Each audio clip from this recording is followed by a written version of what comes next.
السلام عليكم ورحمة الله. نصلي على الحبيب عشان قلوبنا تطيب. ربنا يفرح أيامكم يا رب، وربنا يبارك في أولادكم وفي أزواجكم وفي بيوتكم، وربنا يوسع علينا جميعا يا رب، آمين يا رب العالمين. النهاردة كنا جايبين بانيه. أنا بصراحة أنا اللي كان نفسي فيه، مش أولادي. أنا أولادي مش بيحبوا البانيه خالص. يعني بياكلوا حتة، كل واحد فينا بياخد حتة وكده وبياكلوا منه ساعة المكرونة كده في وقتها. بس مش من النوع اللي طب انا مش عندي اكل النهارده، ماما اعملي مكرونه وبانيه، طب انا مش عارف طب لا، هم مش من نوع المكرونه وبانيه خالص، مش بيحبوا البانيه يبقى مقلي. هم بصراحه بيحبوا شاورما، يحبوا شيش طاووق، بيحبوه بصي بكذا طريقه. فانت يا ست الكل اعمليه زي ما يريحك. ممكن يعملوا شيش طاووق، نجيبه انا الاول، اهم حاجه بس عندي بجيبه اغسله. بحط الاول فيه قلبيه دقيق، بمسكه هتغسله بالدقيق الاول، وبعد كده امسكه اشطفه، وبعد كده ارجع اجيب الليمون بتاعي واعصره، واعصر عليه ليمونه كامله اللي هي الليمون الصيني دوت. تحفه بصراحه يا جماعه في غسيل الطيور والاسماك والحاجات دي، حلوه قوي. يعني انا عصرت الليمونه كامله وركنتها على جنب. الكيلو منه ب 10 جنيه، اهون طبعا من من التاني ابو 60 جنيه دوت. مش هنعرف، يعني مش هنعرف نعمل بيه حاجه بجد. ف لا، نجيب اللي هو الصيني ده هيمشي معانا الدنيا بصراحه، ورخيص وحلو يعني. حلو، انا لحد ما انا معايا كويس كويس قوي. انا طبعا نقعته في الليمون وركنته على جنب. هنرجع له تاني، بس عندي شويه مواعين في الحوض. بصي شويه مواعين صغيرين خالص لا يسكروا. بس طبعا طول ما انا واقفه ذكر ربنا بقى في لسانك، استغفر الله العظيم، اللهم صل وسلم وبارك على حبيبي رسول الله، لا حول ولا قوه الا بالله، سبحان الله والحمد لله ولا اله الا الله والله اكبر. بصي طول ما انت واقفه والله اقعدي سبحي وكبري. ولو عندك اي مشكله صلي عليها، صلي على النبي عليها، بنية الفرج بيها، بنية ان هي تخلص تعدي، ان ربنا يبارك في اللي عندك، ان ربنا يرزقني، ان ربنا. طول ما انتي والله العظيم اقعدي كلمي ربنا كده، كلميه والله العظيم هتلاقي الدنيا اتحلت. استغفري كتير، صلي على النبي كتير، هتلاقي الامور مشيت والدنيا اتسلكت كده والدنيا بقت حلوه معاكي.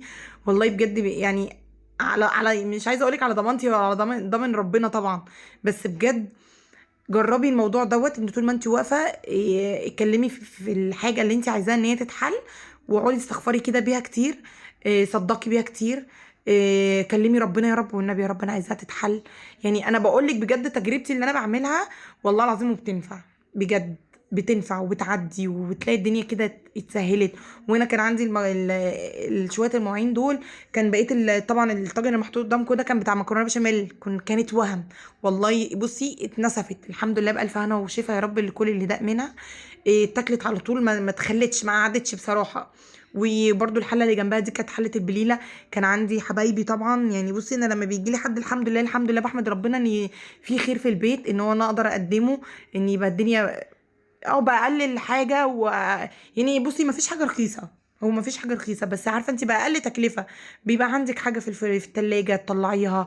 يعني البليله ديت تطلعيها. بصي استاذه جميله واستاذه ليلي كانوا واقفين تحت رجلي عمالين يكلموني ويزهقوني ويكفروني. بصي هنا جميله شالت ليلي، شالتها عشان تطلعها، تقول لي والنبي يا ماما اقول للناس حاجه، يقول لهم ان هم يعملوا لك لايك. قلت لها يا بنتي مش هيسمعوكي، مش هيسمعوكي. انتوا عايزيني انزل الفيديو بالصوت اللي بيحصل ما بيننا وما بين بعضينا ده والناس تسمع احنا بنقول ايه؟ يا خرابي، ده انا بصوت منهم، ده انا بصوت وبقعد ازعق واجري وراهم بالشبشب. ما عنديش انا تربيه ايجابيه لو سمحت. ما فيش الموضوع ده غلط. التربيه الايجابيه والله العظيم يا جماعه ما بتعلمش، بتطلع العيال بصي فشله فشله فشله. زعقي واشخطي وامسكي الشبشب زي ما اهالينا كانوا بيعملوا، هو ده اللي بيجيب النتيجة. انما تربية ايجابية ومفيش منه الكلام ده. انا ما لا، مش مع الناس اللي هي بتربي تربية ايجابية. كل واحد طبعا هو حر. يعني انت حرة في حياتك وفي عيالك وفي اولادك وفي بيتك وفي كل حاجة. بس بجد انا يعني نصيحة مني بلاش تربية ايجابية. بجد انا بشوف عيال في الشارع والله العظيم اخر قلة ادب، كبنات كصبيان والله العظيم اخر قله ادب، ما بيمشوش باحترام كده. ده كان الاول والله العظيم احنا كنا نمشي، يا لو ده انا كنت خاف اتلفت كده الاقي اخويا ورايا، صاحب اخويا كده معدي ولا حاجه يكلمه، يا لهوي. كنا بنترعب والله يا جماعه، كنا بنترعب. كان على ايامنا دي مش عارفه. انما الجيل اللي طالع ده ربنا يهديه، ربنا يهديه. ادعي دايما لعيالك بالهدايه. يا رب اهدي بناتي، يا رب استر عرضي وعرض بناتي وعرض الولايه كلهم. ادعي ان ربنا يهدي لك جوزك لو جوزك شديد عليكي ولا قوي عليكي ولا في اي حاجه ما تخربيش بيتك، ادعي له بالهدايه. والله يا جماعه الدعاء بيجيب فايده وبيجيب نتيجه. ادعي وقولي يا رب وادعي لهم، وادعي لو عندك ولد شقي ولا عندك اي حاجه ادعي له، وادعي له بالهدايه، وقولي ربنا يهديك يا حبيبي، ويهديك يا ابن بطني، ويهديك. ويعني ادعي بالهدايه، وادعي لجوزك لو جوزك برضو منكد عليك ولا في حاجه كده مش تمام، ادعي برضو بالهدايه، ربنا يا رب يهديهم كلهم جميعا. انا طبعا الاضاءه هنا فيها حاجه، بس انا هكتشف دلوقتي. انا كل ده عشان جميله وليلي واقفين تحت ايدي، مش واخده بالي، بس انا هكتشف دلوقتي وهظبط الاضاءه. انا هنا طبعا البانيه بتاعي جبته وغسلته من الليمون. هنا الحمد لله خدت بالي من الاضاءه لما خرجوا من المطبخ. يعني انا لما بناتي خرجوا من المطبخ انا خدت بالي من الاضاءه. الدنيا عندي لسه مكركبه ورايا طبعا، في عندي الزيت ما شلتوش والسكر والحاجات ديت. طبعا هنعمله فيديو روتين كده مع بعض واحنا بنشيله وبنشوف ايه اللي ناقص عندي وايه اللي هيتجاب. بس هنا انا جبت بصي البانيه عندي بقت الحته بقت فاتحه كده وحلوه من الليمون. بجيب بصلايه، بجيب فلفل، رشه فلفل اسود، بجيب ورق لورا، بجيب الحبهان. افتحي الحبهان وخدي منه الفص بتاعه، نزليه بيدي طعم وبيعلي التست قوي قوي قوي قوي في البانيه. حطي حبه الملح، ظبطي الملح بتاعك والسبع بهارات واركنيه على جنب برضو ايه يتبل كده شويه. حلو كلام. في البانيه طبعا لو انت عايزاه تعمليه ستريبس اعمليه ستريبس من قبل ما يتبل، امسكيه قطعيه حتى وهو رقيق كده، قطعيه هيرمي معاكي كتير في نشا ودقيق، واقليه في الزيت. في ناس هتعمله الشيش طاووق، امسكي قطعيه مكعبات برضو وهو على رقته دي، مش لازم تتخنيه، يرمي معاكي كتير. مع بصلايه، مع فلفل الوان، مع في قلب الصينيه، مش لازم تحطي في الخله. يعني انا بديكي اقتراحات ان انت ممكن تعمليها مع البانيه. ممكن نجيب صينيه كده وحطي فيها البانيه بتاعنا، وبصلايه وطماطمايه والفلفل الالوان، وكل ده حطيه في قلب الصينيه وتبليه طبعا، واديله تتبيله ومعلقه صلصه، ودخليه الفرن. هيبقى شيش، مش لازم يعني نحطه على السياخ والكلام ده. حلو الكلام. انا هاجي هنا حطيت ميه على النار وحطيت فيها زيت، حبه زيت وحبه ملح عشان خاطر اسلق فيها المكرونه. اعملي المكرونه اللي تريحك برضو. وهنا طبعا بنعمل طبق السلطه. طبق السلطه اللي لازم يكون موجود على كل اكله عشان لو مش موجود بجد بتحصل، بصي بتحصل قلبان. انا ربنا يديلي جوزي في الموضوع ده. فالحمد لله كنا جبنا جزر وجبنا خيار، ما كانش عندي جزر وخيار بصراحة. جبت الخيار، جبت كيلو ونص ب20، والجزر ب5 جنيه بصراحة جميل، كان حلو قوي. يعني انا برضو بديكي اسعار كده عندي. والقوطه الطماطم الناشفه الحلوه اللي تعملي بيها سلطه ب5 جنيه. في طماطم طريه شويه ب3 جنيه، وفي ب2 ونص. بس دي بتبقى طبعا عارفه انت بقى، ام 2 ونص دي صعبه قوي، اللي هو ممكن تجيبيها تصلصيها عشان تبقى محشي او هتعملي محشي او الكلام ده. بس القوطه الناشفه الحلوه الجامده ب5 جنيه، اللي انت تعملي منها السلطه، طبق السلطه. وطبعا بتحطيها في التلاجة عندك في الدرج. بتقعد، والله انا عندي بتقعد بال10 ايام وبال15 يوم. انا بجيب طلبات بيتي بال15 يوم. بنزل السوق مرتين، مره في اول الشهر زي ما قلت لكم، والمره التانيه في نص الشهر يوم 15. بس كده هو ده السوق بتاعي.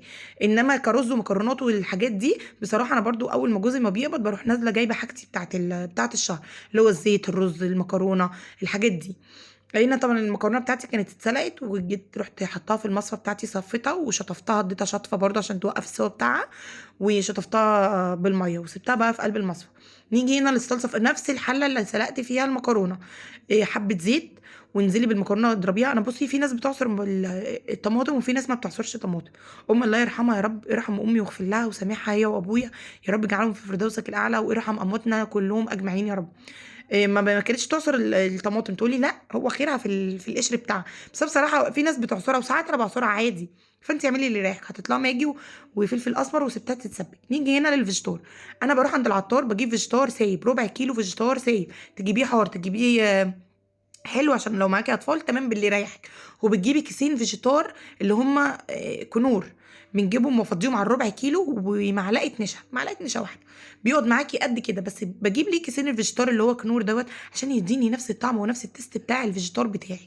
وبفضيه على الربع كيلو فيجيتار اللي هو السايب، وبيرمي معايا كتير. يعني انا عايزه اقول لك حطيت حبه كده هقلي منه البانيه وخلاص. طبعا بتاخدي بقى قطعه البانيه بتمسحيها من اي حاجه، طبعا عشان الحبهان ده لو جيب بقنا في الاكل بيبقى كارثه. والبصل طبعا بتمسحيه من البصل وكده، وبتكسري البضايه بس على البانيه الاول، وبعد كده بترمضيه في قلب الفيجيتار بتاعنا. بتدوسي عليها جامد، دوسي عليها جامد علشان خاطر تبقى القشره بتاعتنا ما تطلع. معلش كان التليفون كان بيرن. طبعا بقولك زي ما بقولك دوسي عليها علشان القشره بتاعتك تبقى حلوه وما تطلعش. هنا المكرونه بتاعتي هي سقطتها في قلب الصلصه بتاعتي. هوطي عليها بس النار كده، اللي هو الصلصه تخش في قلب المكرونه وخلاص كده. نيجي بقى للبانيه بتاعي، زي ما قلت لك تدوسي عليه تكبسيه بصباعك علشان القشره بتاعتي تبقى ماسكه في ايه. بصي هطلعها لك شكلها، بصي عامل ازاي، شكلها جولد، شكلها حلو قوي، مقرمش من بره جدا جدا جدا. معلقه النشا اللي احنا حطيناها مع بتاع دوت الفيجيتار، اللهم صل وسلم وبارك على حبيب رسول الله، مع الفيجيتار خليته مقرمش قوي من بره وطري قوي من جوه. زي ما قلت لك ممكن تعملي شاورما، تعملي شيش طاووق، تعملي ستريبس من نص كيلو البانيه دوت. اعملي زي اللي يريحك. عايز تعملي طبق بطاطس كمان جنبهم، لو احنا طبعا اولادنا ما شاء الله عددنا اكتر، تعملي حبه بطاطس مع المكرونه مع السلطه، هيرمي معاكي كتير. وده بصي ده كان طبق مثلا، ده جميله. برضو ليلي نفس النظام، انا نفس النظام، كل واحد المكرونه مع حبه السلطه مع قطعه البانيه. شكرا.